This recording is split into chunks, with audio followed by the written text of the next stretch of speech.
The where clause is used for filtering which rows will be returned from a query. There are a rich set of operators to choose from in constructing your where clause.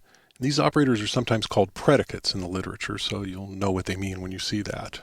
In our first example, we'll construct a query that only returns rows where the city is in the GBR country code, which is Great Britain or the United Kingdom, for those of you following along at home.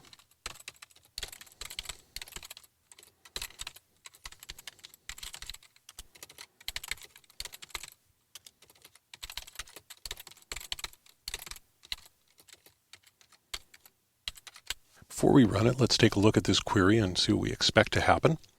This is a select query, and in the select clause we have country code, name, and population.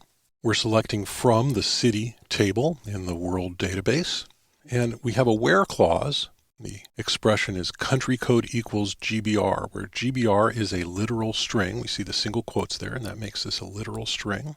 And what this means is we're looking for rows where the country code will have these exact letters in it, no more and no less, GBR, which stands for Great Britain. Go ahead and run the query. And we see our three columns, country code, name, and population. This is exactly what we expected from our select clause.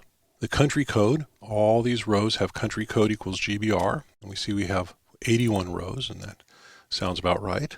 So this is exactly what we expected to have happen. The where clause directs the database engine to go through the result set and only return the results where this condition is true. In this case, the condition expression is an equals expression. Country code equals a literal string GBR, and that's exactly what we got. Now let's construct a different query, a different where clause that returns cities with a population greater than or equal to 5 million. And this works like this. So here we have our where clause as population is greater than or equal to 5 million. So we're using a comparison operator, greater than or equal to, with a literal number that says 5 million. So this should return rows where the population column has a number in it that's greater than 5 million. And there we go, 24 rows, and all of these populations are greater than or equal to 5 million. Now sometimes you might want a query that matches part of a string, and for this there's a special operator called like. This is how like works. And in this like expression we're matching the name column with a string that starts with a Z and has this percent symbol, which is a wildcard, and it means any characters after that are okay. And so this should return rows where the name column starts with Z and has anything at all after that. And here we have all of our cities that start with the letter Z. Similarly, you could put the percent sign at the beginning and match any rows where the name column ends in Z. And there we have name columns that end in Z. And if you use a percent symbol on either side of the Z, you can get name columns that have a Z anywhere in them whatsoever. And here you have one that's got a Z in the middle someplace, Z at the beginning, Z at the end. So now we're matching anything with a Z anywhere in it. And that's how the like clause works. Now finally there's the in operator, and that one works like this.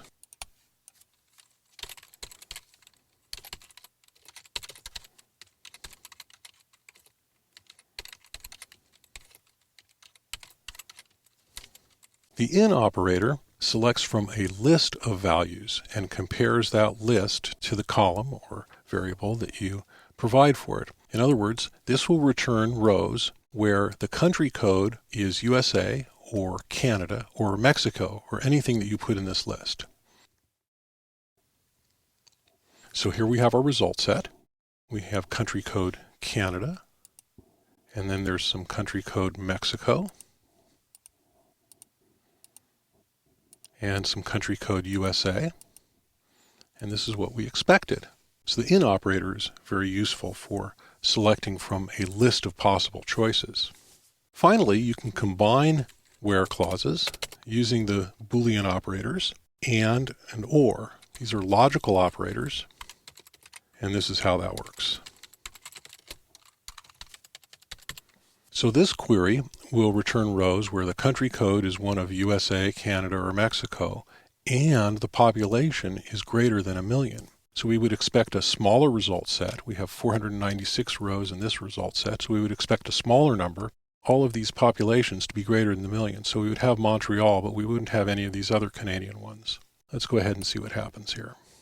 Oh, there we go. We have Montreal, and then we have Mexico, and we have USA, and we have only 20 rows returned. So this is what we expected. So both of these conditions are in operation here, and the AND operator means both of them needs to be true. So combining your where clauses like this, combining your comparisons, allows you to drill down into your data and find just what you're looking for, nothing more and nothing less. Where, like, and in are powerful tools for searching and retrieving data. A lot more tools are likely available for your platform, so be sure to check the documentation to find out what's there.